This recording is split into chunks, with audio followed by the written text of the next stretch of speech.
questions? She already introduced me, so I don't have to introduce myself. Big thank you to Rochelle and Kenton and the rest of the Renfrew crew for inviting me to do this. This is super fun. I'm going to be talking about silent films, and let's just jump in.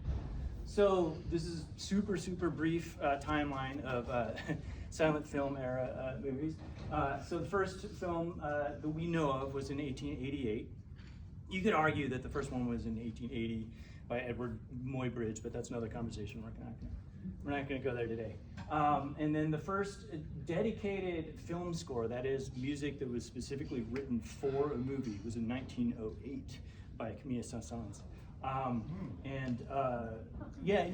Oddly enough, if you go to like the Wikipedia page for Saint-Saëns, it doesn't list the movie score that he did, but it's a big deal in the movie world that he did this. And by any account, it's a super successful score for a film, even though it was the first of its kind. And that might seem a little strange that it was, but one, he's a really good composer, right? And two, he was very familiar with the ballet tradition and the opera tradition. He wrote a bunch of operas and at least one ballet. So the wall-to-wall music, kind of composition, approach was not new to him. And then in 1927, the first talkies arrived. And now talkies, of course, are movies with sound in them, whether it's dialogue or sound effects or what have you. So what that means is that for about 20 years, film was just accompanied by music. There was no what we call diegetic sound. No footsteps, car horns, and people talking whatsoever, right? From a modern perspective, it's a little strange for us, right? Because imagine if suddenly there was no sound, it'd basically be going deaf, right? And if that you weren't anticipating that, even if you were, it'd probably be a little disconcerting, right? At least in my mind, when we watch silent films, even if there is music, there's still sort of a layer of not necessarily remove, but maybe remove, where you're you're watching the action and maybe you're swept up in the emotion of the music, but from a modern perspective, we're still anticipating those diegetic sounds. We're still, when someone puts a cup on the table, we're sort of either superimposing that sound. It's kind of intrinsically there because we see it, but it's not actually there. So there's this kind of uncanny valley disconnect that can happen. So that's one of the challenges from a modern perspective. So as a composer, when you approach a project like this, especially for the first time, you're presented with so many creative choices and so many puzzles to figure out. What do you do about that diegetic sound? What if the diegetic sound is really important to the plot, to the meaning, right? Do you try to imitate it with a clarinet or something? And how much of that do you do? And how do what expectations are you setting up if you do start imitating things in the film, right? Or do you just lean into big sweeping themes that carry us through? Another question is how closely should you try to match the visual language that's in the film, right? What if there are a bunch of fast cuts and a bunch of strange imagery, and are you trying to match that? And if you do, then what expectations are you setting up if you do that? And then you break those expectations later. And can you use that kind of granularity as like a dynamic range?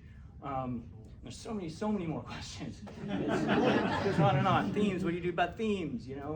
What takes importance? You get to decide, musically, what am I gonna focus on? What am I writing a theme for? Is it the concept? Is it a character? Is it some images, or on and on and on. And are you anticipating the action, or are you responding to the action? How much are you kind of leading the viewer, down some sort of intended meaning, or helping them connect the dots in the plot, maybe? Instrumentation, harmonic language, you name it. And ultimately, why are you adding music in the first place? What is the purpose? Are you trying to enhance it?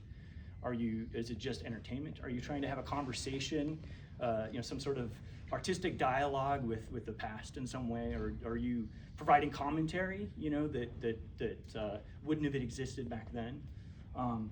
So I'm not going to go into all of these, obviously. Each one of these questions, and there's so many more. And this is to say nothing of the technical challenges, right? Especially if you haven't done this before. How do you sync your musicians up with the film, et cetera, et cetera? So I'm just going to touch base with a couple of these. You could go down a rabbit hole on any one of these.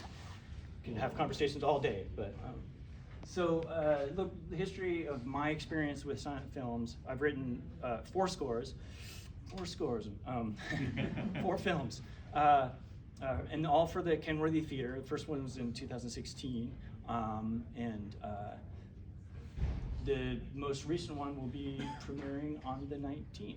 So if you're around, and check that out.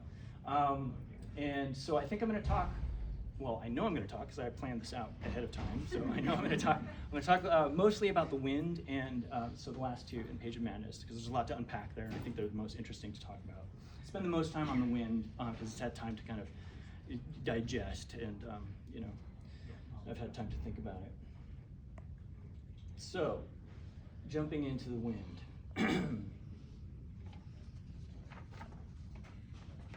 Notes are very, very helpful. So The Wind. It's this absolutely gorgeous movie. It's from 1928. Stars Lillian Gish as a young woman named Letty who moves from Virginia to West Texas, where the incessant wind and the lack of viable options for her, combined with sort of the constant threat of sexual violence, basically drives her mad. At least that's one reading of the movie.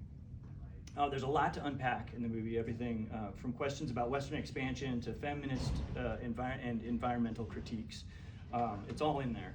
And one of the things that struck me right off the bat when watching The Wind for the first time, with no sound, with no music, was the omnipresence of the wind itself. And this is done through visual language.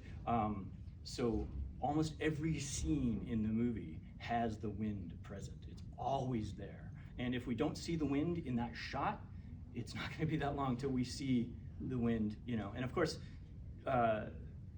we experience the wind very aurally, right? We also experience it visually too, leaves rustling and dust blowing around, but that's how it's done in the film. But here, I'll play this little clip with no sound, just to show you a tiny bit of what I'm talking about.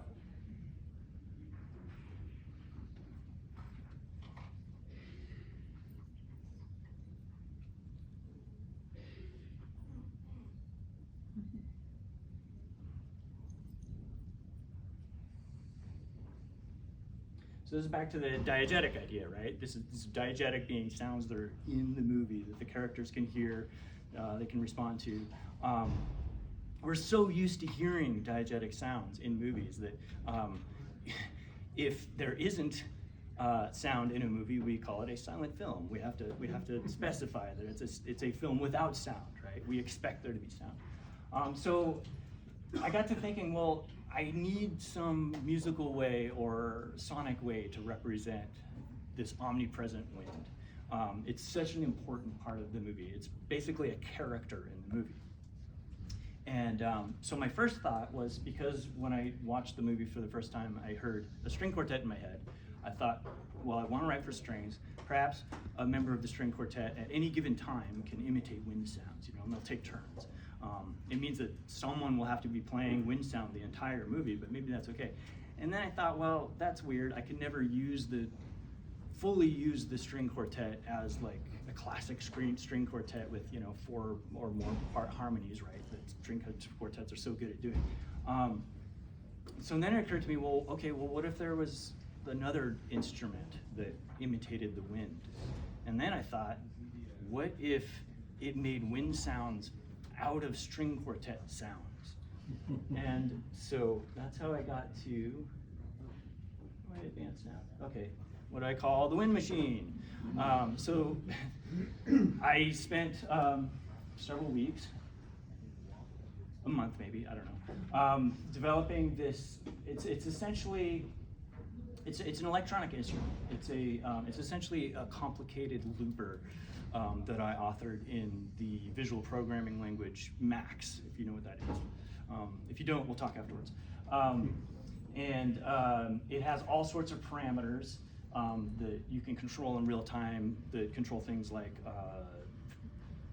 automated filter, EQ filter sweeps, and variable loop points, and on, various gain stage things, and panning and whatnot. So it allowed me to create wind-like textures in real time using pre-recorded sounds from the string quartet instrument. So everything that the wind machine is using started off as the sound of a cello, viola, or violin.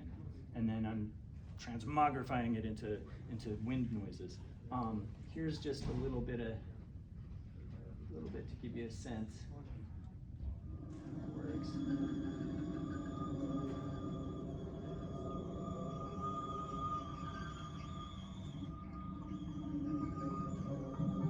So then I had it loading up a bunch of text files so it would change all the parameters so that I could switch between scenes. So it would just load a whole new scene. And then I'm using a little MIDI controller to control different levels and EQ. So, that's what the part of the patch looks like. So yes, that's the wind machine in a nutshell.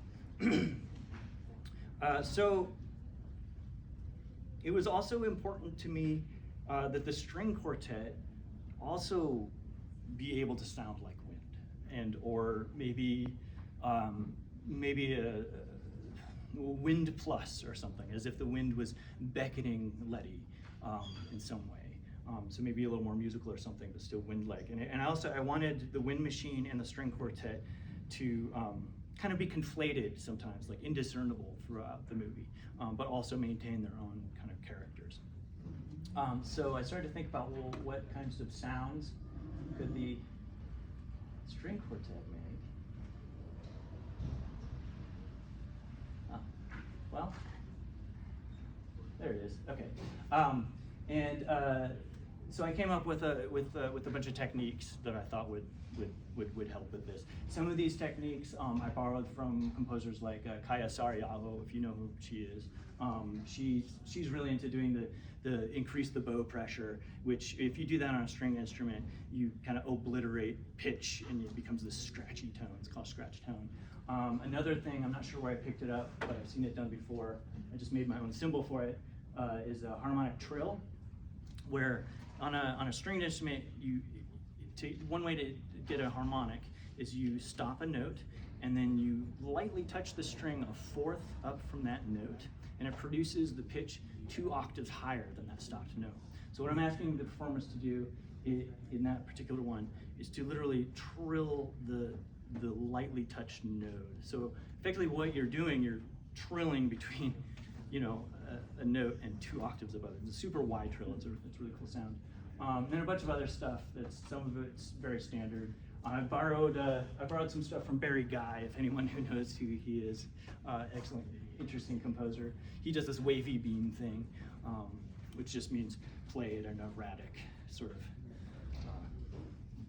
tempo. Yeah, so I'm gonna play a couple more clips.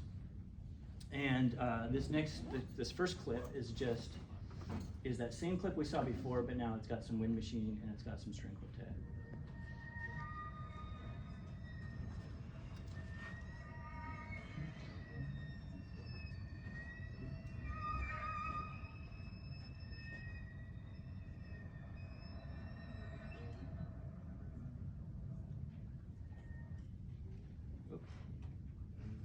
Let's see if I can jump ahead.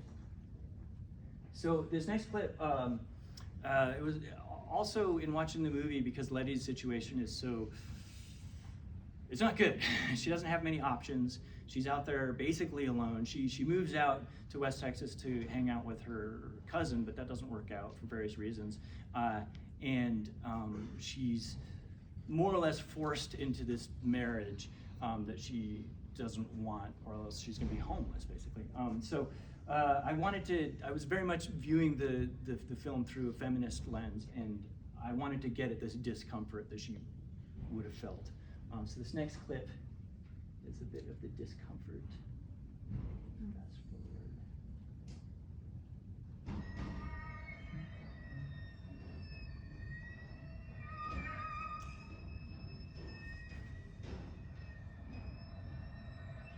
It's after this one.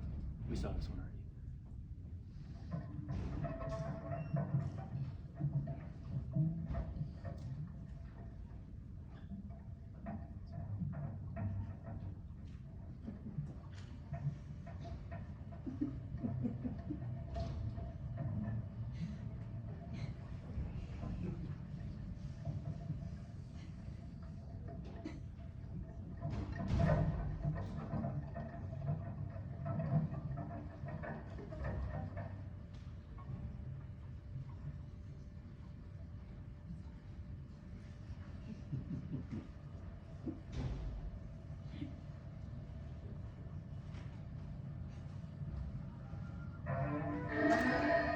So another result of this approach was that the string quartet at the beginning of the movie very much starts out sounding like a string quartet, and the wind machine sounds like a wind machine. It sounds like wind. But then they start to kind of meet somewhere in the middle in this kind of miasma of chaotic abstraction, if you will. And by the end of the film, the distinction is completely obliterated. They're just... So this is a storm scene where those two sonic components are kind of working in tandem.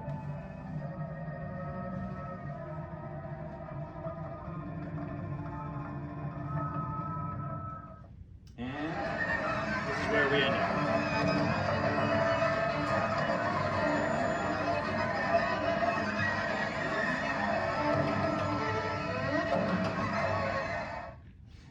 Now, of course, this is my reading of the film, right? Another composer and other composers have taken this in completely different directions, and you could argue that the end of the film is actually optimistic. I decided to lean heavily into a darker reading, perhaps a more modern perspective, and I stand by it. We can talk about it later if you want. And I think it was a successful reading. So if you have any doubts about the power of music to influence your perception or your expectations about the moving image. Perhaps some of you have seen this before. This is a little clip of a kung fu movie starring Bruce Lee and Chuck Norris, where the music has been replaced. I just grabbed this from the interwebs. I'm not sure who the original author is, but I'm gonna play this for you.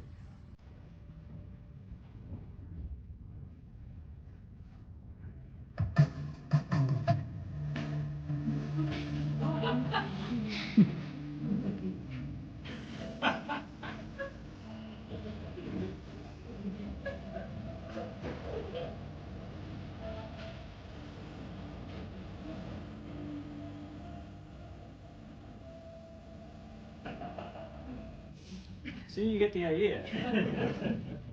Completely changes everything, right? So you really do wield a lot of power when you're thinking about adding to music to silent film. And you know, it's up to you. What are you gonna do with that? Which way are you gonna take it? Let's see. So yeah, let's move on. Let's talk about Page of Madness. So Page of Madness is from 1926. It's a Japanese film. It's kind of a proto-horror film, even though it's not technically horror. It uses a lot of surrealistic horror imagery. And as was the custom of the time, in Japanese silent films, there are no intertitles. That is to say, there are no cards that show you what the dialogue is. It's up to you. It's actually up to someone called a benchi, or a benchi actor. At the time, the custom was to have an actor whose job it was to provide dialogue and narration. So we're super fortunate this year because of partnering with the Habib Institute for Asian Studies and the Japan Institute, we've been able to hire the world's leading benchy performer to come perform this film with us, and he's going to be there on the 19th, doing his thing in Japanese, but there will be translated subtitles. So that was one of the interesting kind of challenges, and it felt a little daunting at first when I approached this project because I didn't know how that was going to all pan out. So far, it's good. It's going well. So that's super exciting. I've never done anything like that, so we'll see how that all comes together. There's going to be a lot of components. So when watching this film, there's this whole theme of like confinement. The entire film takes place in a mental institution, and there are all these shots of cell doors being closed or opening, and there's a key scene that involves the main door to the institution, without spoiling anything. And so I started to think about this idea of being inside and outside and what it was getting at. And to me, the mental institution sort of serves as this metaphor for the cycle of trauma that the protagonists are stuck in, that they can't get out of. And I thought, well, wouldn't it be cool if somehow my music could be inside the film, trapped inside the film? And so to that end, I decided to do a score for live cello, but fixed media, that is to say pre-recorded media that I baked into the film. And the idea with the live cello is that the live cello will be in the room with us, as will the benchy actor, and hopefully that will kind of blur the lines between inside and outside. Hopefully it'll implicate the audience a little bit in some way. So I know it's cheating a little bit, pre-recording stuff for this gig, because it's supposed to be live music, but there'll still be mostly that. So for the fixed media, what I decided to do was come up with these musical procedures. For most of it, some of it I notated. Kenton played some of the notated stuff. And the procedures were literally this kind of thing, where I wrote out on a piece of paper all the things I wanted to do. So for instance, this page, actually both of these pages were for the University of Idaho Symphony Orchestra. I got to have a little session with them. And so I just got up there with my notes and led them in these procedures. And then, so I did this with 66 musicians all told, and then compiled that all in my computer machine and collaged it all together in a contiguous, score, and then wrote cello to go along with that. So that was my process. And incidentally, Miranda Wilson is playing the live cello. Very excited. And this is some of the cello music that goes along with this clip we're going to watch. And so this clip we're going to watch doesn't have cello in it yet. That's going to be live. And so if you want to hear cello, you'll just have to come to the performance. Right here, I'll just give you a little preview of how some of this stuff is going to work, or hopefully work.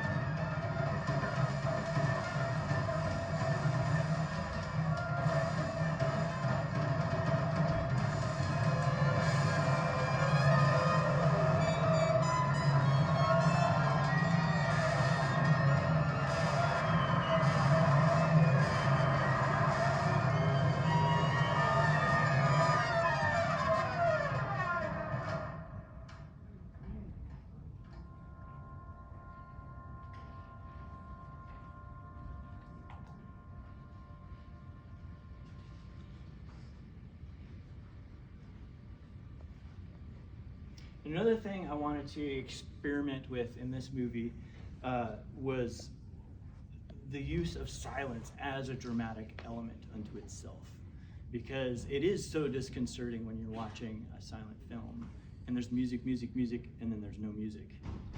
suddenly you're alone with your thoughts. You hear the things around you.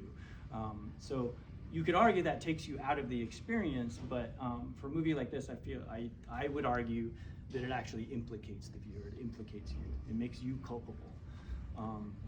And so I built in quite a bit of silence in this film as well. Also, it saved me a little bit of work because, frankly, if you've ever written for an hour and a half long film from beginning to end, it's a lot of work. Yeah, so I think that's pretty much what I was going to cover. And here are all the films that are happening for this festival. The next one is, the first one is tomorrow, and it's the Washington, Idaho Symphony. That's going to be very exciting. It's by, the score is by a composer, Isabella Morel, and I've heard some of it, it's really good.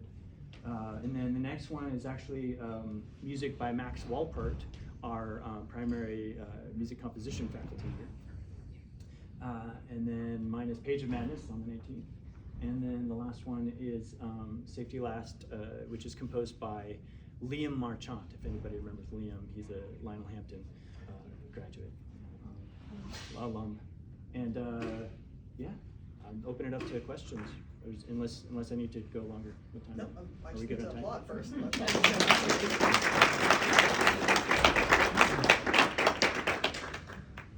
So yeah, ask me difficult questions. I'll run away. Kind of.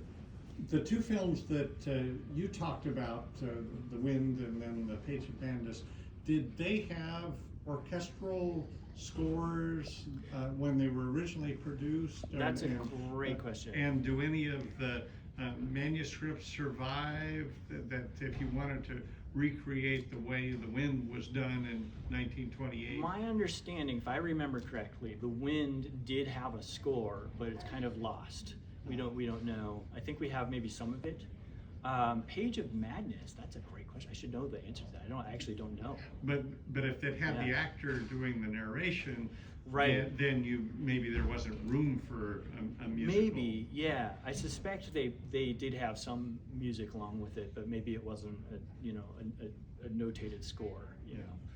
But that's a great question. I'm actually going to try to find that out.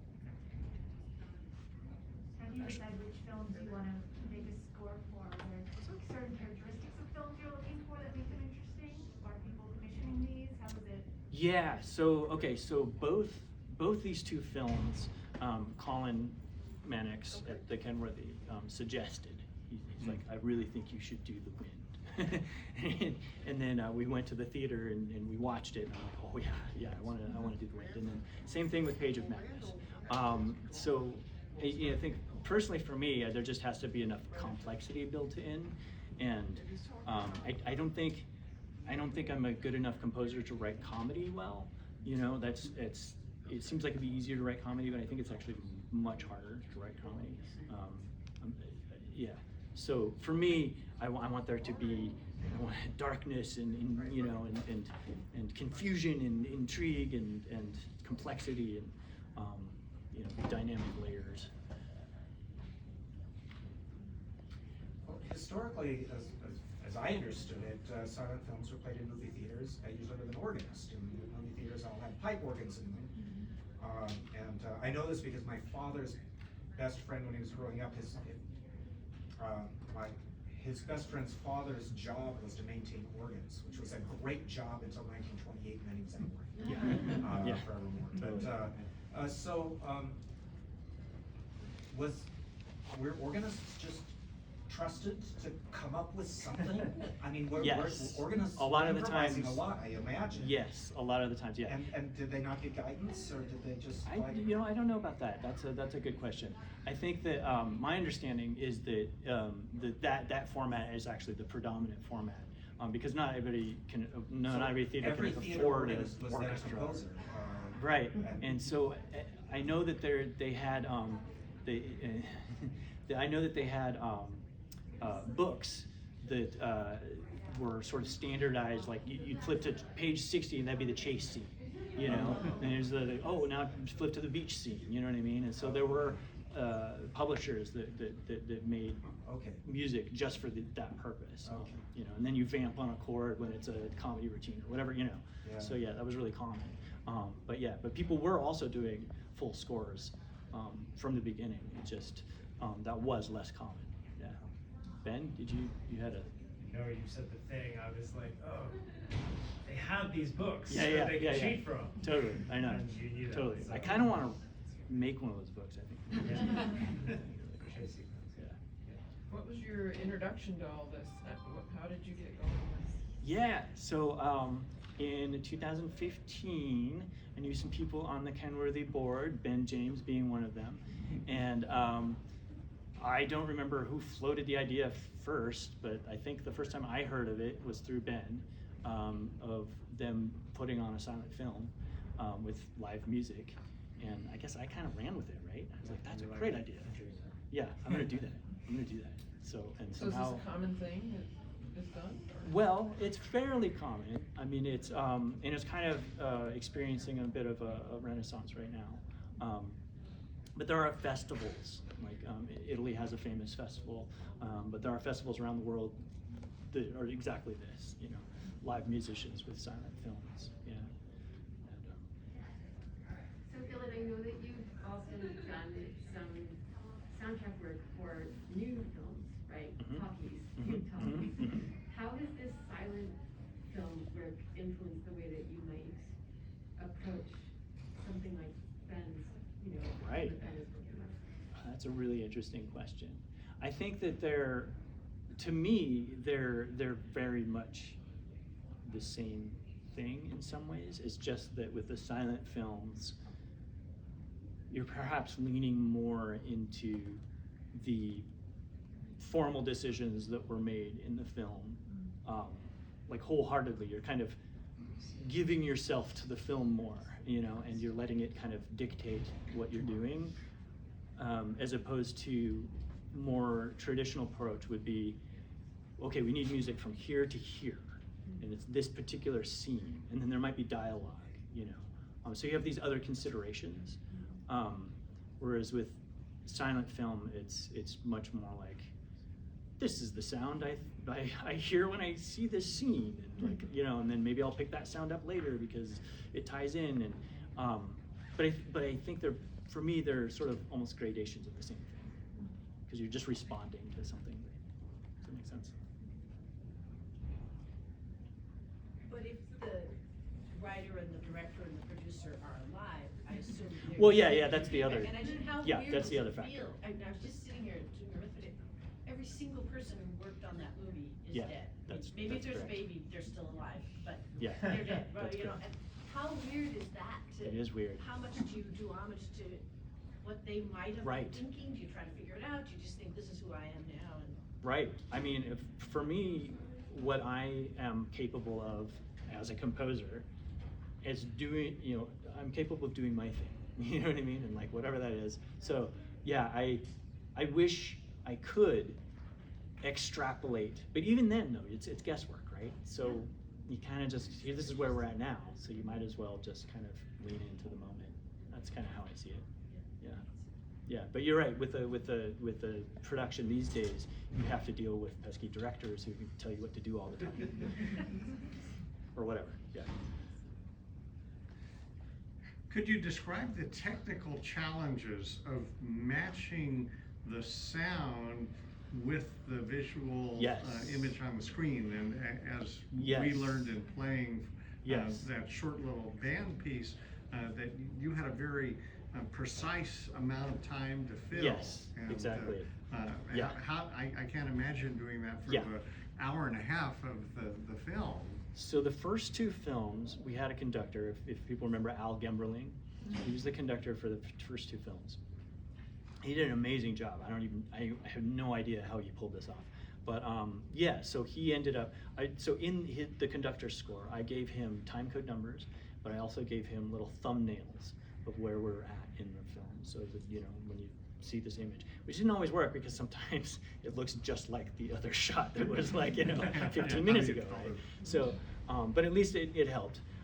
So what he ended up doing a lot during rehearsals and during the performances was, you know, him and the ensemble had an understanding. He's like, hey, I might speed up a bunch because we're behind. I might slow down a bunch because we're ahead, you know. So he was constantly changing the tempo to try to match the film. So he was very much trying to respond to the film in real time.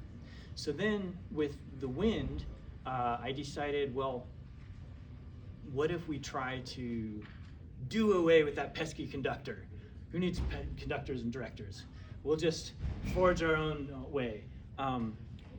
I was actually thinking, well, okay, I'm writing for a four-piece ensemble, a string quartet.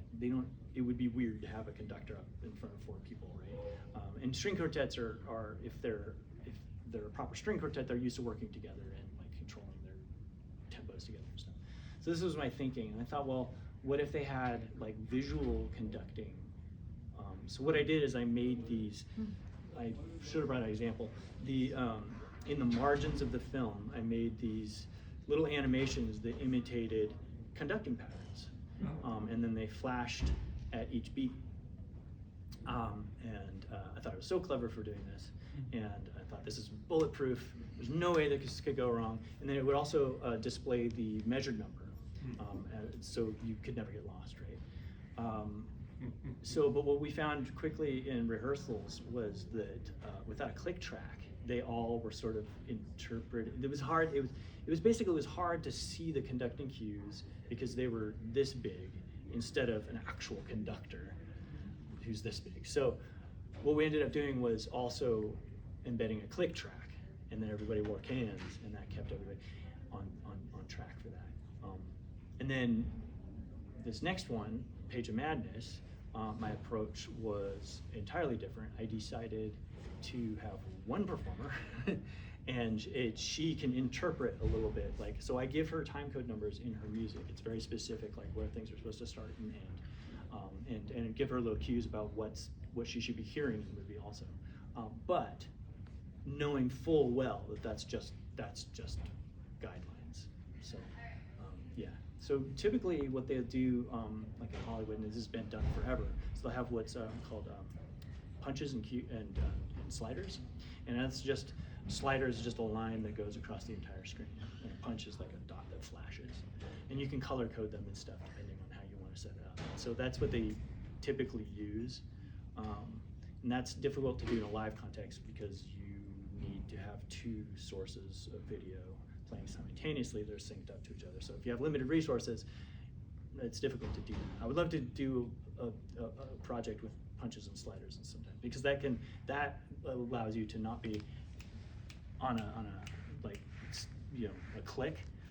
You have kind of bigger mile markers that you're trying to hit, so you can get a little more organic in that. But you know when the mile marker is coming because you see this slider coming across. You go, oh, okay, there's our cue.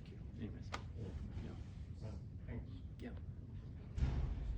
Do you like package up the materials for each of these performances to like be able to publish it in some way? Is it reproducible? Or? I did with the first two. Actually, I made DVDs, and I still have some if you want to check them out. And I think that was great. I'm really happy I did that.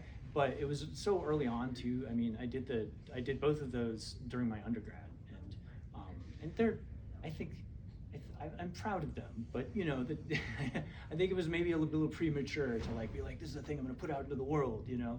I'm feeling a little better about this stuff. I feel at some point, but I'm not rushing to make that happen. I want it to kind of be seasoned a little bit first. I want it to have a couple runs and work out some of the kinks and get a really good recording.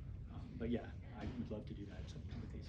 So will you get a couple runs like with the Page of Madness? Will it show somewhere else? I mean, does it start? Do you go to these festivals at this point? Or? Well, that's the idea. So with the Wind, I designed actually both of these. I've designed them with that in mind.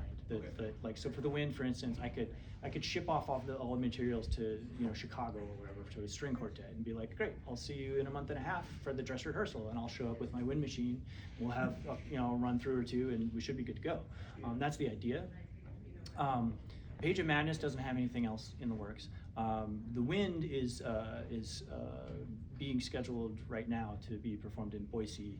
I think it's like basically part of Tree Fest. Tree Fort, sorry.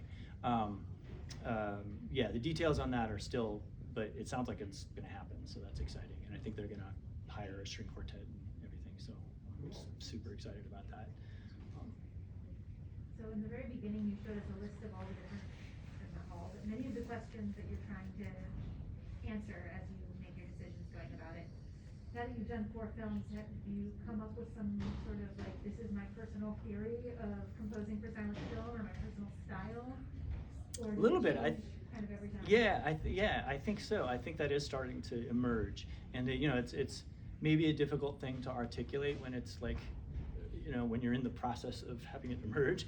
But yeah, I mean, I think my approach is very much one, I sort of just give myself over to what I'm seeing and experiencing, and I just try to hear things as I'm watching it. It's like literally my process. I watch it and try to hear things in my head, and if I can jot them down fast enough, you know, I'm good to go.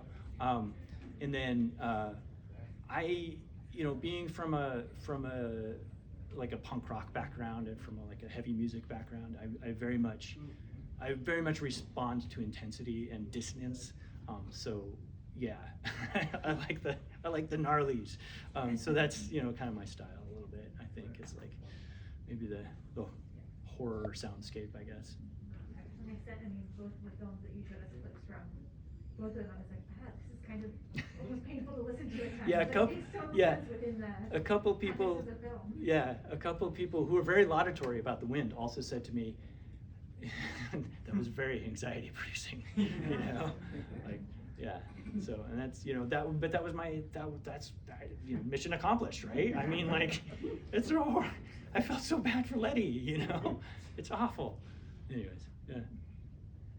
Sort of related to that, I was just curious about your influences in general, and have you watched a lot of silent film and seen what they did? Because when I think of silent film, I think about like The Woman Tied to the Railroad Tracks, Right. like plinky Yeah. music, and that's absolutely Right, not what absolutely. you do. So I'm curious about who your influences are, and also if you felt like for Page of Madness, did you feel like you wanted a little bit more Japanese influence, being as it was a film from another culture, or do you feel that would have been cliche or too much like, you know, James Bond, You Only Live Twice, where you know, Yeah. sort of suddenly Yeah, like Asian music? I'll go backwards, starting with that. Colin and I actually had a conversation about this because and actually we ended up talking to Ichiro, the Benji actor as well, because I thought, well, geez, yeah, do I need to like really quickly study, you know, traditional Japanese music? But then that seems appropriative, and like I wasn't sure. But apparently, Page of Madness has enjoyed a very rich history of all sorts of music from all over the world, and it's been a very cross-cultural experience for the whole life of the movie. So there was no problem there. Ichiro was like, yeah, do your thing, like whatever your thing is, do that. So that was easily resolved. Influences, or there's something after that? Yeah, I think influences. Yeah. So yeah, that's an interesting thing because and other silent films that you've right. watched or I'm not a film scholar. I love film, right? And oddly enough, as a composer, I'm not super hip to film music. Like I like kind of some of the typical film music, and I love like what Johnny Greenwood's film music, and a couple other composers that come to mind. That it was Crovin, what's his name? The guy who did The Lighthouse. Anyways, there's stuff I really like, but I'm not like a film music person per se, and that's not where I look to for inspiration for compositional ideas or anything. I'm much more apt to go back and listen to Rite of Spring, or like Sim Xenakis, or Kaya Sariaho, or Sofia Gubadulina, or some of my favorite composers. That kind of stuff. So compositionally speaking, if we're talking about composers, like it's kind of that world of composers that I draw inspiration from. And then of course there's the whole world of music that's not, composition that I also draw from. But, yeah. Cool. Well, thank you. Questions? We've got a little bit more time. Okay.